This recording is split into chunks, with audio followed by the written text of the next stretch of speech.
If you are writing your first manuscript, I have something to tell you. This is going to be lesson 7 of my publishing bootcamp. Hello, my name is Sophie. I'm a book publisher in Australia. I'm a published author, former literary agent, former bookseller. I know a bit about books and publishing, and I'm putting together this series because I've had writers asking me lately how they get published. I thought there was enough information out there. Turns out it needs to be in order. So let's say you're working on your very first manuscript for a novel. I'm going to presume a lot of you are novelists who are watching this, or maybe children's novelists, but either way, it's going to be a long form piece of writing. If you are working on a first manuscript, it is going to do you a great service if you can bear in mind that this is going to be your apprenticeship manuscript. In all probability. Most first novels are not the ones that end up being published. No matter how much writing you've done in a short form, it is not going to prepare you for what has to take place structurally and in terms of character development to write a novel. That is why if you treat the first novel as an apprenticeship, you're going to give yourself the time and space to learn how to do things rather than loading up that manuscript with the expectation of publication. That is too much work for one manuscript. I really think that if you can let go of that expectation that the first novel will be published, it really frees you up. You will start to relax a bit into the writing. You may enjoy it more. In fact, you probably will enjoy it more, and then your writing will shift accordingly.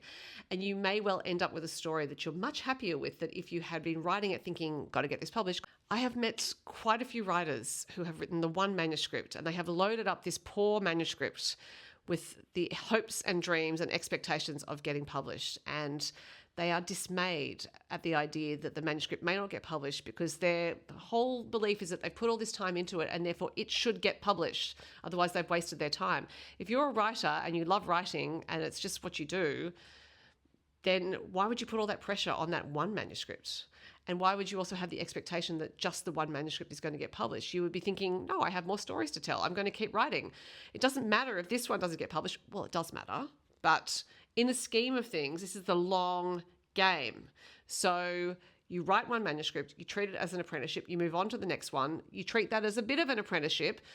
You start getting feedback from other people if you can. Maybe you're submitting things, but that first manuscript, very, very unlikely to be the one that gets published. So I would like to encourage you to stop loading up your novel or whatever it is with that expectation.